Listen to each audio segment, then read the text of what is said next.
2.5 years ago, I moved from one extreme to another, leaving 8 months of perpetual summer to almost 6 months of winter.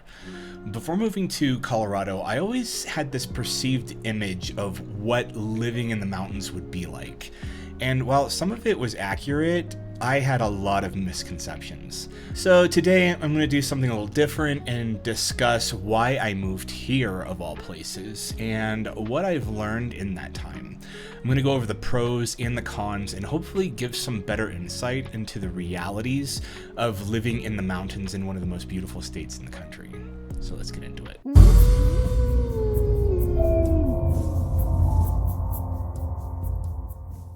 Hello everyone, it's been a hot minute. I'm Aaron Dusk, author of 2 books, The Mark of Amuli and The Varcross Key.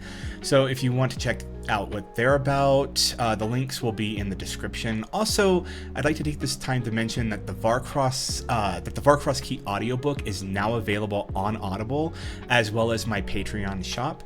And it's voiced by none other than the YouTuber Skuru, who really enjoyed the books and did a fantastic job. So if you like watching Skuru and want to hear him voice all of these unique characters, go give it a listen. And if you enjoyed my books, of course, share them with others who might enjoy them as well. So now with the good news comes the bad. On April 1st, I lost my baby girl Mila, who had been getting sicker for several weeks. She'd been going downhill since her brother died back in December, and I think she just kind of gave up. She hadn't been eating, and we all kind of thought the antibiotics, or the really strong antibiotics she was on, was causing her stomach to be upset. But as the illness progressed, we kind of knew that there was something else going on there. She had blood work which showed a lot of troubling things, including her kidneys were shutting down. She started having trouble moving her hind legs, and the night before she died, she just started throwing up constantly. So in the morning, when she started throwing up blood, I gathered her up and rushed her to the vet in the middle of a blizzard. That was when I kind of made the decision. I just didn't want to watch her suffer anymore. And all I was doing at that point was just taking on a hospice role for her, just like I did her brother. And I just didn't want to have to go through that anymore, and I didn't want to have to see her like this anymore. So I won't describe that experience because I don't want to start crying, but it was hard, and I miss both of my dogs. So the day I wrote this script, I took off work to grieve, and I cried off and on. And it was difficult walking around the house, subconsciously expecting to see Mila in her usual spot in the kitchen, only for there to be just empty silence. Dogs come into our lives and they do things to make us love them, and then they seem to leave as quickly as they come. Jax and Mila were with me through all of my major life events, from my weight loss to my first book being published to even my move to Colorado, 2,000 miles away from everyone I knew. They were there with me through some of my loneliest moments, and I'll never forget how much they meant to me. And speaking of my move to Colorado, that's what I wanted to kind of talk about today. As many of you know, I was born and raised in Florida, America's limp penis. And there was never really a moment in my life where the words, "I love living here," actually came out of my mouth. I hated Florida for as long as I could remember. And when I was a kid, about 9 years old, I actually got a book about Colorado, and it had like a lot of pictures of the state in there, mainly the beautiful half of the state, not the eastern part of the state. So I just had a bunch of pictures, and I wanted more than anything to actually see the mountains, especially Colorado. Fast forward a few decades, and I'd finally make the trip out west to see the real beauty for the first time. Yeah, I'd been all over like North Carolina and a lot of the Appalachians, but and it was pretty, but it seriously does not hold a candle to what's out here. So I was lucky enough that I could remote work out of state, and I planned and saved enough to get the ball rolling in 2022. I was in the perfect position, and I was ready to finally live my life in a beautiful place that was absolutely perfect. Or so I thought. So those of you that have been looking at my pictures and thinking of packing up your life to move out here, you're going to need to understand something. It's not for most people. First, let's get the pros out of the way, because I really enjoy talking about how much, what I love about living in the Rockies more than I enjoy talking about the cons that come along with it. So, number one, let's get this out of the way. This should come as no surprise, the scenery. As you can probably see from the video behind me, this was actually a GoPro video that I was taking as I was riding my bike through the mountains during autumn. So people come to this place from all over the world to see this, pretty much. The landscape is magical, like something out of a fantasy, with rolling desert dunes and thick alpine forests to huge mountains that lord over the skyline. Like, it just seems like everywhere you look in central and western Colorado, it's a postcard image. The rivers are clean and clear, and the sky is so blue most days that you can see for miles. Every season seems to have a unique look and smell to it, from the emerald greens of freshly budded leaves in the late springs to the breathtaking blanket of wildflowers of all different colors in the summer, the golds and oranges of the poplars and aspen groves in the fall, and then you get to see the frosty powder that covers everything in the winter for about 5 to 6 months. It's beautiful. Everything's just painted a glossy white. Every sunset behind the mountains is a golden portrait, and every sunrise a vermilion hue. The pictures you've seen of this place don't do it justice, and I know that sounds very cliche, but it's absolutely true. I've taken so many pictures and shared them with friends and family who would come to visit only to tell me the pictures look nothing like what they're seeing. And that's because you can't get the scope of how beautiful and how massive it all is until you're standing in the middle of it. The number 2 pro of living out here is, for 7 months out of the year, the weather is damn near perfect, for me at least. Living in Florida, I've never in my life looked forward to spring and summer. And most of you who live in the South understand that summer is not exactly... It doesn't exactly feel very pleasant. The humidity is so high that even taking shade under a tree won't really cool you down. Especially in Florida in the summer, and also I'm sure that many of you in Texas can probably attest to this as well. You need to get most of your outdoor activities either done in the morning or the evening, because if you try to do anything from the hours of 11 to 5, it's just dangerously hot. But in the mountains, especially at this altitude, the summers are very mild.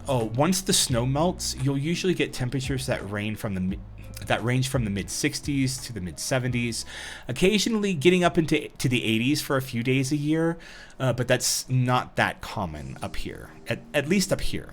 There's so little humidity that when you sweat, it actually cools you down and evaporates. So when you're in the shade, the temperatures actually drop like 10 degrees. It's something that you don't really experience in the South in the shade with all the oppressive humidity. There's always a breeze at this altitude, and it's some of the freshest air. Now, I'll put a pin in that one later. There's a huge asterisk next to that I'll get into later on. There aren't any buildings in this town, at least, that have air conditioning, which kind of scared me the first time that I moved up here.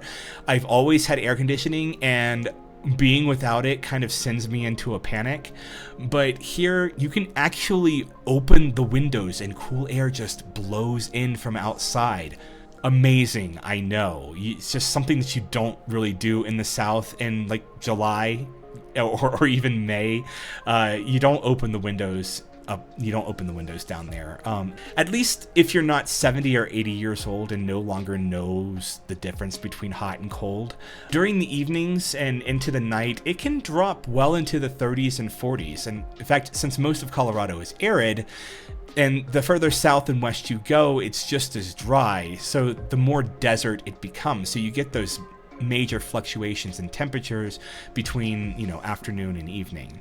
So the humidity is usually hovering around 20% or so. Then there's the fall, which compared to other seasons here is really brief. Starting from mid-September to late October, this is the time that you want to be outside to see the leaves change. As you can probably see from the video behind me, it's absolutely beautiful. You can smell the perfume of the fallen aspen leaves, and you start to smell the firewood and the pine, which kind of gets you in the mood for the holidays. Put a pin in that, because more on that later on too. Unfortunately, at this elevation, you only get a brief window to experience autumn, usually from 1 to 3 weeks. I mean, last fall, I got a whole 3 weeks of it. The fall before that, I only got like two weeks. Some of them you might get a week. So it all depends on how soon the snow falls. Pro number 3, there are trails everywhere. It doesn't matter if you're a hiker, a mountain biker, a skier, off-roader, whatever, there's a trail for you somewhere in these mountains. This past winter, I went fat bike riding on one of the many groomed trails around this town, and it was an incredible experience. You can spend all day just following one and just end up on a new one, wondering where it goes. If you live here and are familiar with the mountains, you can't really get lost because there's always something to guide you. If you can see Mount Massive and Mount Elbert, you're heading west. If you see the rounded slopes of the Mosquito Range, you're headed east. It's different if you're in the Appalachians or in like the flat forested areas. Everything looks the same and you can easily lose your bearings, but out here, there's always something to guide you. I've hiked and biked along so many of the trails around this town, and there's still so many more I haven't tried yet. And that's just in Lake County alone. Where I work in Summit County, there's a trail right behind the building that I work at, and it goes right into the forest. And then there are tons of other trails that just go around the area that I'll probably start exploring as the snow starts to thaw. Pro number 4. Weed and shrooms are legal, if that's your thing. For me, I'm not really one that enjoys weed and alcohol, but I do from time to time. There's roughly, and this is kind of actually funny, there's roughly 2,800 people living in this town, and we have more dispensaries per 600 people than we do grocery stores. We also have we have 4 dispensaries, and we have 3 places to buy booze, including a brewery. And breweries are everywhere in Colorado, and there are about 5 bars, so getting drunk and stoned up here is kind of a pastime. And with how thin the air is, the effects of alcohol and weed are enhanced, which can actually lead to some embarrassing moments if you're not careful. Pro number 5, if you're a dog person, most people here have dogs. You can take your dogs just about anywhere. You'll always see people out there walking the trails with their pooches. They are everywhere. It was something I had heard about, but never really experienced or didn't really expect to the extent that people love dogs here until I got here. Pro number 6, it's easy to stay in shape. Colorado is the thinnest state with the lowest obesity rate in the entire country. Most of the people I know and work with either enjoy some kind of outdoor activity, enjoy working out, go hiking. They're always outside, they're always doing something, and they're always up for doing something. So they'll usually invite me, to go bike riding or whatever. It becomes so much easier to stay in shape when everyone around you is active and also in shape. So it's especially in the summer, so that's something to look forward to, especially if you're moving here and you're a little bit on the pudgy side, or if you've been wanting to lose weight for a long time. You can't really ask for a better state to lose the weight in. Pro number 7, and this one is going to be kind of weird, but it might actually be a pro or a con depending on what you like. There are no severe storms here. Okay, yeah, we get winter storms, but there's a big difference between the storms we had down in Florida and what we get here. okay, especially during the summer. So keep in mind, this is for areas west of the Front Range. If you're east of the I-25 corridor, enjoy your tornadoes and hailstorms, because that's what you're going to get over there. That's basically the Great Plains, and Colorado is one of the states that gets a lot of tornadoes, but that is mostly in the eastern part of the state. In the western part of the state, we do not get very many severe thunderstorms out here. One of the biggest things I had to get used to was the lack of thunderstorms in the afternoon. In Florida, you get them practically every day, and they come with a lot of lightning and lots of rain. Here, you might see some lightning off in the distance up in the mountains, but it doesn't really rain all that much, at least in Leadville. Now, I haven't experienced it yet. I've heard people in the surrounding mountain towns like Dillon and Frisco, they'll get some deluges around there, but in Lake County, at least, it's a bit drier and higher in elevation, so it doesn't really rain.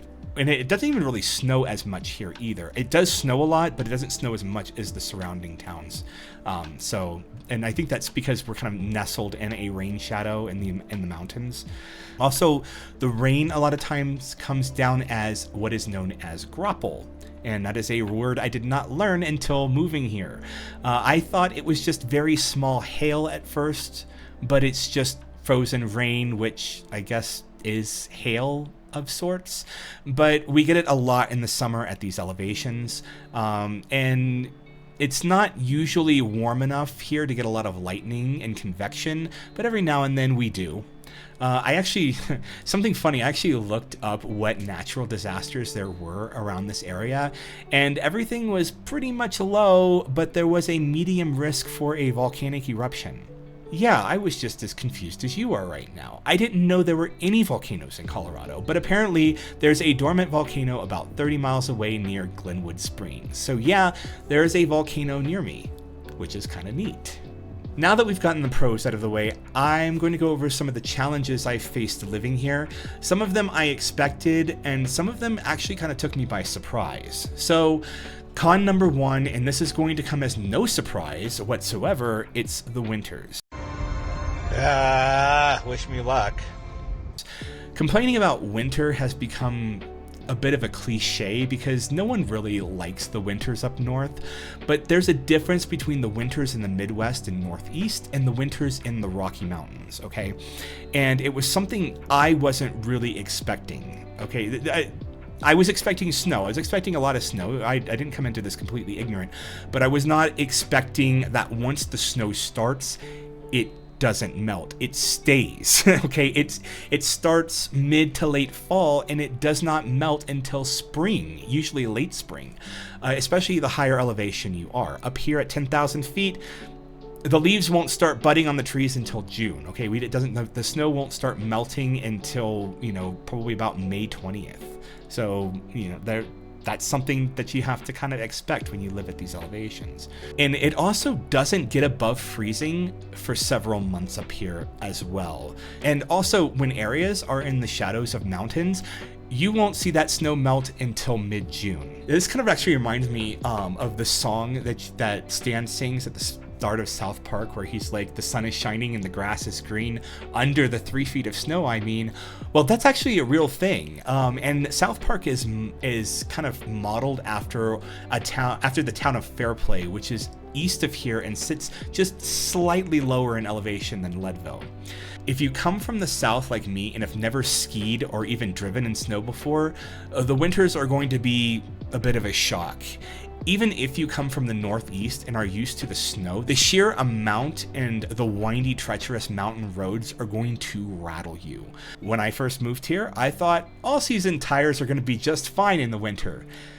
Let's just say that driving after my first major snowstorm was one of the most terrifying things I've ever done in my life, okay? Not only were my tires rock solid, they had no grip whatsoever. I was sliding everywhere. And even with a Subaru, yeah, okay, people have this misconception that all-wheel drive is great in the snow, and it is. Don't get me wrong, but when your tires have absolutely no grip, all-wheel drive isn't going to be doing shit for you, okay? Not only that, the windshield wiper fluid that I had was filled in Florida, and in Florida, they don't use antifreeze in their windshield wiper fluid. So not only did I have rock solid tires with no grip, I also had no windshield wiper fluid. And let's just say that in the winter, you're going to go through about several gallons of windshield wiper fluid a season. And I'll explain why. The roads do thaw, but they're covered with a very sandy slush that blankets your car and windshield like cement. And it's pointless to try to wash it off, because the very next time that you drive on the same road, it's just going to cover your car again and again, every single time that the snow melts, which is usually in the afternoon because, you know, the asphalt absorbs the heat and it melts the snow. So yeah, it's just going to continuously get on your windshields. It's going to be thrown up by the car in front of you. And if you don't have windshield wiper fluid, you're not going to be able to see out of your windshield. So not only does the snow stick around, but it can get dangerous really fast and come out of nowhere. The natives here told me to never trust the weather forecasts in the mountains because they can tell you that snow is coming, but they can't tell you how much snow is coming. Some days there might be an inch or two, others there might be a foot or more. And when you're driving 31 miles a day to and from work over mountain passes that go up past 12,000 feet, this could mean complete whiteout conditions with snow piling up on the roads faster than the plows can remove it. I've had times where the snow was so bad I had to drive like 20 miles an hour because I couldn't see anything. Also, in case that wasn't bad enough, we're like #1 in the United States for avalanche deaths, so take that with a grain of salt. Which brings me to con number 2. We are going from, you know, moist snow covering everything and ice to it being very, very dry. And it's, even when the snow falls, it's still dry. The humidity is very low here. Now on the surface, this sounds great because I hate humidity. Who likes humidity in the summer especially? It's just hot and moist and humid, and it's nasty, and you're just condensating the moment you step outside. But something different happens to your skin when the humidity drops below 30% every single day. Okay, when I first moved here, about 3 weeks into it, my skin started to itch a lot. Just constantly itching. And then not only would it itch, my skin would break at places like my knuckles or, you know, where my joints are. And that was, with cracked skin is actually very painful, and it's not something that I'd ever experienced in Florida. Not only that, but my toes were constantly swollen and red. And this was kind of due to the cold as well. I didn't know what chilblains were until I moved here. Because once again, being from Florida, you never experience such a thing, ever. And my video just ended, so we will just stick with this beautiful picture that I took of Mount Elbert and Mount Massive about a week ago when I went hiking. And yes, the snow, it is mid-April and the snow is still on the ground, and it actually just snowed a foot yesterday outside, so it's something that you got to expect up here, as I've just mentioned. Something I wanted to say about the dryness is that for those of you like me who absolutely hate the feeling of lotion on your skin, you better get used to it, because I have to put on lotion here, and I don't always, but if I don't, then my skin gets scaly and ashy and even more wrinkly, and that's also not a good, because it's like all the moisture just gets sucked out of your skin from this climate.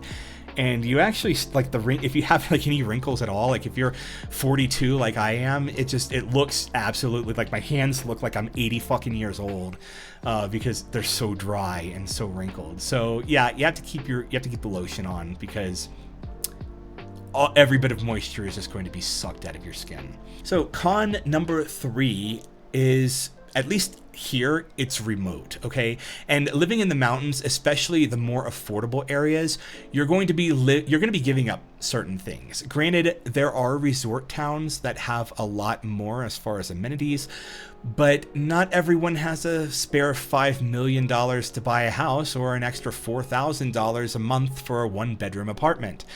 You're likely going to be living among the peasants in the surrounding mountain towns. Leadville is considered a city And it has all of the amenities that I need personally. There's a grocery store, there's a downtown, there are a few gas stations. We have high-speed internet, thank God. I couldn't live without that. We even have fiber internet up here. However, that's about where it ends. Okay, Leadville is surrounded on both sides by the highest mountains in the Rockies. And once you're out of the city proper, you're in the San Isabel National Forest. Okay, it's just, and you're going to be in that forest for about, a half an hour or 40 minutes or so. And there are only 2 roads that lead out of this place. So you have 91, you have, and that goes, by the way, through, it's 90, I think 91. I don't know if it's called something else as it goes through here.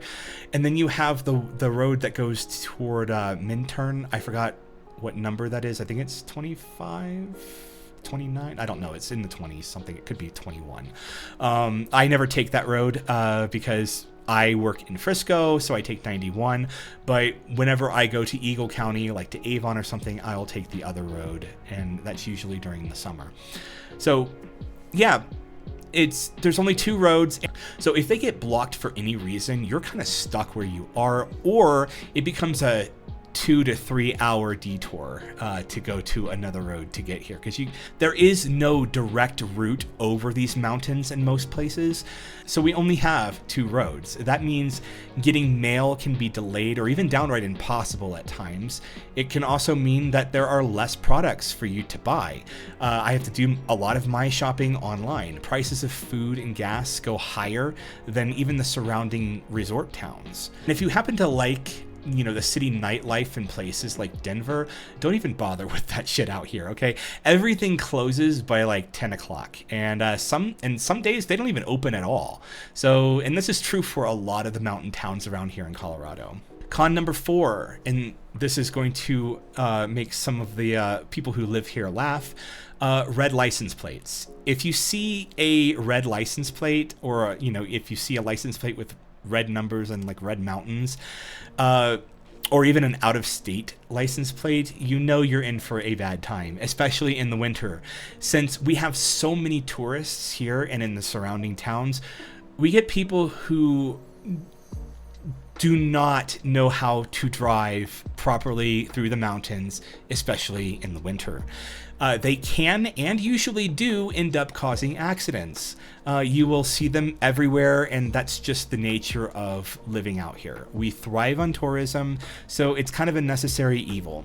We will bitch and we will moan and we will complain about all the out-of-state drivers, but we really wouldn't have much of an economy without them, so... Con number 5, don't get too attached to your neighbors. Remember when I said earlier that living up here was not for everyone? Well, people who move to mountain towns, especially around here, usually stay at most 2 years, but on average, they'll be gone after their first winter. It's just not an easy place to live. Between the weather, the cold, the extreme altitude, and the remoteness, people find out very quickly that while the pictures promised paradise, the reality is it's paradise for some people, not for them. In the 2.5 years that I've lived here in this apartment complex, I have been through 4 neighbors across from me.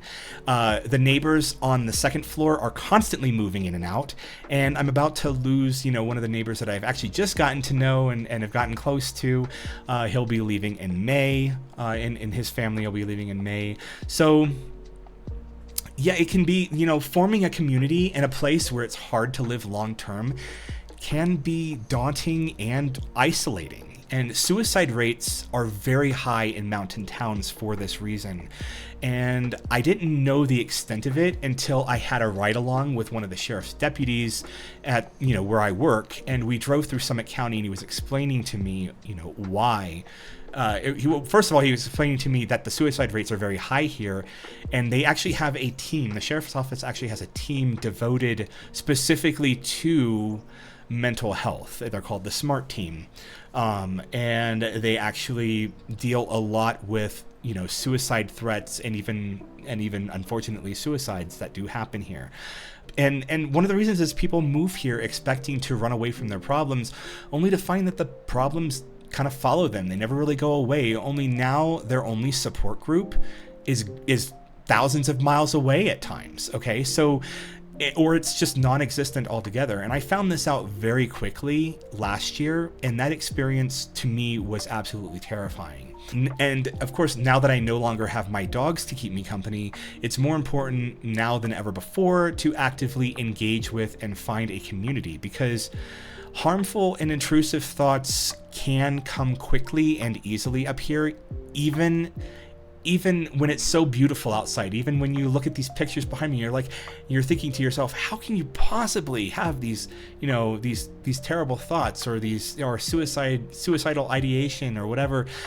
It's because it is very isolating up here, especially in the wintertime. So yeah, those thoughts do come, and it is very important to find community even when there is none. You have to look a little harder up here, because people come into your life and they're out just as quickly as they come.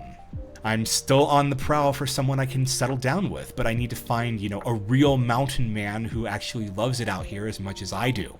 So con number 6, and this is another no-brainer, but it can come as a shock to some people, and it is the cost.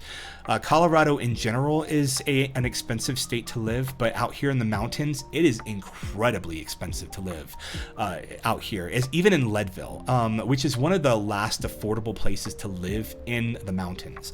Houses that are over 100 years old regularly sell for around $400,000 to $500,000. Okay, and rent is still very high, even in this apartment, which is far from luxury. I mean, it's not a dump by any means, but it's not a luxury apartment, and I pay $1,500 a month in rent for a 2-bedroom, 1-bath house. That is a steal around here, believe it or not. So if you live in a place where the rent is low, or where the cost of living is very low, like usually around the South, from Florida, Orlando especially, it's getting to be around this price. At least it was when I was moving. But if you're moving here, the sticker shock is going to be pretty shocking. Okay. And remember when I said there's a grocery store? Well, notice how I said there is a grocery store, only one. Okay. And the prices in that store are much higher than anywhere else for miles.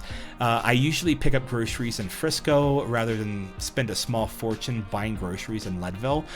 And there's not even a great selection there either. So you're spending a lot of money on produce that might be not the best, and without really a large selection, because you got to remember it takes a lot more gas to get up here, and sometimes trucks can't even get up here, especially in the wintertime.